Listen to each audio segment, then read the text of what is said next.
Dear friends, എൻ്റെ പേര് മുഹമ്മദ് ഇസ്മായിൽ. കീഴരിയൂർ പഞ്ചായത്തിലെ അസിസ്റ്റൻ്റ് എഞ്ചിനീയറാണ്. ഈ വീഡിയോ ഇടുന്നത് നേരത്തെ ഒരു വീഡിയോ ഇട്ടതിൻ്റെ തുടർച്ചയാണ്. ഒരു എക്സൽ ടൂൾ പരിചയപ്പെടുത്തിക്കൊണ്ട് നേരത്തെ ഞാനൊരു വീഡിയോ ഇട്ടിരുന്നു. അതിൻ്റെ എക്സൽ ടൂളും പല എഞ്ചിനീയർമാർക്കും ഷെയർ ചെയ്യുകയും ചെയ്തിരുന്നു. അതിൻ്റെ ഒരു മോഡിഫൈഡ് വേർഷൻ നിങ്ങളെ ഒന്ന് പരിചയപ്പെടുത്താൻ വേണ്ടിയാണ് ഈ വീഡിയോ ഞാൻ ഷെയർ ചെയ്യുന്നത്. ഈ ഫോൾഡറിൽ നിങ്ങൾക്ക് 2 ഫയലുകൾ കാണാം. ഒന്നൊരു ടെംപ്ലേറ്റ്, മറ്റേത് ഒരു പ്രൊജക്റ്റ് ഡീറ്റെയിൽസ് ആണ്. ഈ പ്രൊജക്റ്റ് ഡീറ്റെയിൽസ് നമ്മൾ സുരേഖയിൽ നിന്നും എക്സ്പോർട്ട് ചെയ്യുന്ന അപ്രൂവ്ഡ് പ്രൊജക്റ്റിൻ്റെ ഡീറ്റെയിൽസ് ആണ്. ഈ ടെംപ്ലേറ്റ് ആയിട്ടുള്ളതാണ് എക്സൽ ടൂള്. നിങ്ങൾക്ക് ഷെയർ ചെയ്യപ്പെടുന്ന എക്സൽ ടൂള് ഇങ്ങനെ ഒരു ടെംപ്ലേറ്റ് രൂപത്തിലാണ് ഉണ്ടാവുക. നമ്മൾക്ക് അത് വേണമെങ്കിൽ പല പേരിലും സേവ് ചെയ്യാവുന്നതാണ്. ഞാൻ ഉപയോഗിക്കുന്നത് പ്ലാൻ മോണിറ്ററിങ്ങിൻ്റെ ഷോർട്ടായിട്ടുള്ള പ്ലാനിറ്ററിങ് എന്നുള്ള ഒരു പേരിലാണ് ഞാൻ ആ ഫയൽ യൂസ് ചെയ്യുന്നത്. ഈ ഫയൽ നിങ്ങൾക്ക് കിട്ടിക്കഴിഞ്ഞാൽ എങ്ങനെയാണത് ഓപ്പൺ ചെയ്ത് നമ്മുടെ പഞ്ചായത്തിലെ ഡാറ്റാസ്, പ്രൊജക്റ്റിൻ്റെ ഡീറ്റെയിൽസ് അതിൽ എൻ്റർ ചെയ്യുന്നതെന്ന് നോക്കാം.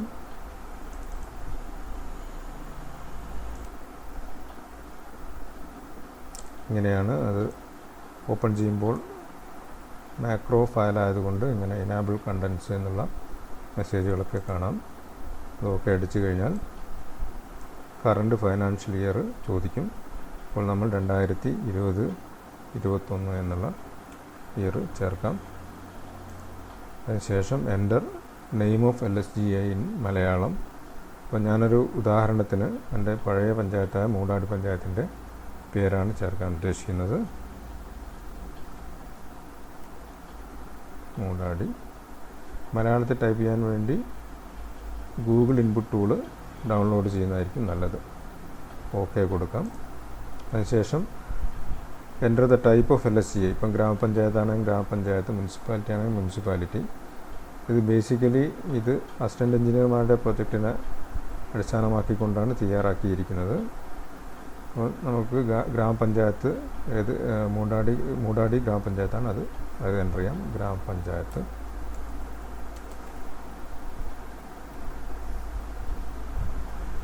ഓക്കെ കൊടുക്കാം.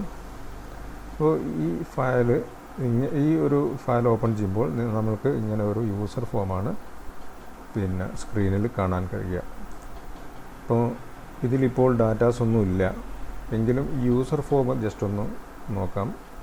മുകളിൽ സേവ് ഓപ്ഷൻസ് ഉണ്ട്, ക്രിയേറ്റ് ടെംപ്ലേറ്റ് ഓപ്ഷൻസ് ഉണ്ട്, carry over to new year എന്നുള്ള, അതായത് നമ്മൾ end of the year, end of the financial year, next ഇയറിലേക്ക് ക്യാരി ഓവർ ചെയ്യേണ്ട പ്രൊജക്റ്റ് ക്യാരി ഓവർ ചെയ്യാനുള്ള ഓപ്ഷനുണ്ട്.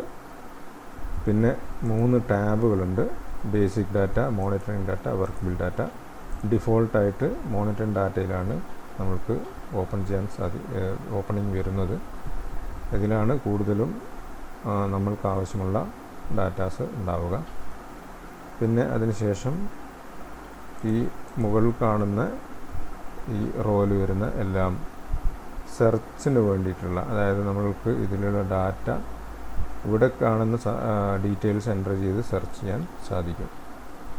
അതിനുശേഷം ടോട്ടൽ ഇവിടെ കൗണ്ട് ഉണ്ട്, നമ്പർ ഓഫ് പ്രൊജക്ട്സ്, ഈ സ്ക്രീനിൽ തെളിയുന്ന പ്രൊജക്ട്സുകളുടെ എണ്ണം ഇവിടെ കാണിക്കും. ടോട്ടൽ അലോട്ടഡ് എമൗണ്ട് കാണിക്കും. ടോട്ടൽ എക്സ്പെൻഡിച്ചർ ഉണ്ടെങ്കിൽ അത് കാണിക്കും. അതിനുശേഷം നമ്മൾക്ക് വേറൊരു സെർച്ച് കൊടുത്തിട്ട് ഈ എൻ്റർ ബട്ടൺ പ്രസ് ചെയ്ത് കഴിഞ്ഞാൽ, അല്ലെങ്കിൽ എൻ്റർ കീ പ്രസ് ചെയ്ത് കഴിഞ്ഞാൽ ആ സെർച്ച് ഡാറ്റ നമ്മൾക്ക് കിട്ടും. അതിനുശേഷം work required special attention, time of completion, expiry notice, അങ്ങനത്തെ പ്രൊജക്റ്റുകൾ പ്രത്യേകം ലിസ്റ്റ് നമുക്ക് കാണണമെങ്കിൽ ഈ ബട്ടൺസ് പ്രസ് ചെയ്താൽ മതി. പിന്നെ partially completed works, completed works, unapproved works in Sulekha. അതായത് സുലേഖയിൽ അപ്രൂവ് ചെയ്യാത്ത വർക്കുകളും അപ്രൂവ്ഡായിട്ട് കാണിക്കാത്ത വർക്കുകൾ നമ്മൾക്ക് ഇതിൽ എൻ്റർ ചെയ്ത് അത് എത്ര എണ്ണമുണ്ട് എന്നുള്ളത് നമുക്ക് ലിസ്റ്റ് ഔട്ട് ചെയ്യാൻ പറ്റുന്നതാണ്. പിന്നെ ഓരോരോ ബട്ടണും നമ്മൾ പ്രൊജക്റ്റ് ഇതിൻ്റെ അകത്ത് ഡാറ്റ കൊണ്ടുവന്നതിന് ശേഷം നമ്മൾക്ക് പരിശോധിക്കാം. ഇവിടെ എഡിറ്റ് ബട്ടണുണ്ട്, അതായത് സേവ് ആണ്. ഒരു ഐറ്റം ഇതിൻ്റെ അകത്ത് എഡിറ്റ് ചെയ്ത് കഴിഞ്ഞാൽ നമ്മൾക്ക് എഡിറ്റ് ബട്ടൺ പ്രസ് ചെയ്താൽ അത് ഇതിൻ്റെ ഡാറ്റാ ബേസിൽ പോയിട്ട് സ്റ്റോർ ആവും. അതുപോലെ തന്നെ കോൺട്രാക്റ്റ് ഡീറ്റെയിൽസ് എന്നുള്ള ബട്ടണുണ്ട്. പിന്നെ പ്രൊജക്റ്റ് എൻ്റർ ചെയ്യാൻ വേണ്ടി ഇവിടെ ഒരു ബട്ടണുണ്ട്. പുതിയ പ്രൊജക്റ്റുകൾ, അതായത് നമ്മൾക്ക് സുലേഖയിൽ നിന്ന് കിട്ടാത്ത എക്സ്ട്രാ പ്രൊജക്റ്റുകൾ, അൺഅപ്രൂവ്ഡ് ആയിട്ടുള്ള പ്രൊജക്റ്റുകൾ വേണമെങ്കിൽ നമുക്ക് ഈ ബട്ടൺ ഉപയോഗിച്ച് എൻ്റർ ചെയ്ത് ഇതിൻ്റെ അകത്ത് സ്റ്റോർ ചെയ്ത് വെക്കാം. ഒരു വർഷത്തെ എല്ലാ പ്രൊജക്റ്റുകളും നമ്മൾ ഫസ്റ്റ് തന്നെ എൻ്റർ ചെയ്ത് വെക്കുന്നതായിരിക്കും നല്ലത്.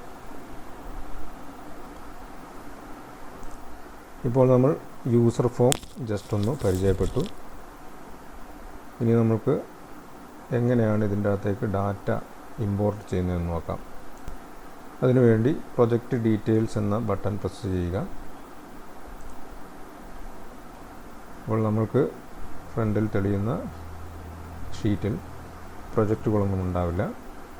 ആ പ്രൊജക്റ്റ് ഷീറ്റിൻ്റെ ഡീറ്റെയിൽസ് ഷീറ്റിൻ്റെ മുകളിൽ ലെഫ്റ്റ് സൈഡിലായിട്ട് കുറച്ച് ഓപ്ഷൻസ് ഉണ്ട്. അതുവഴിയാണ് നമ്മൾ ഇതിലേക്ക് ഡാറ്റാസ് കൊണ്ടുവരുന്നത്. ഡാറ്റ അപ്ഡേറ്റ് എന്നുള്ള അതിനുവേണ്ടി ഡാറ്റ അപ്ഡേറ്റ് എന്നുള്ള ബട്ടൺ പ്രസ് ചെയ്യുക.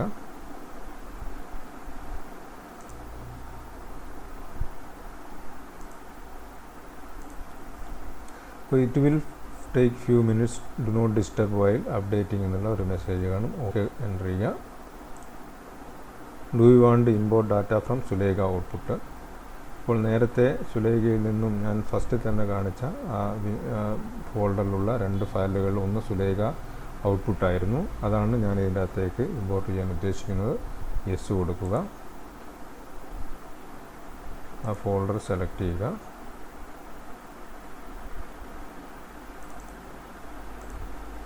ഓപ്പൺ കൊടുക്കുക. അപ്പോൾ ഇത് കുറച്ച് സമയമെടുക്കും, ഒരു മിനിറ്റ് അല്ല 2 മിനിറ്റോളം ഇതെടുക്കും.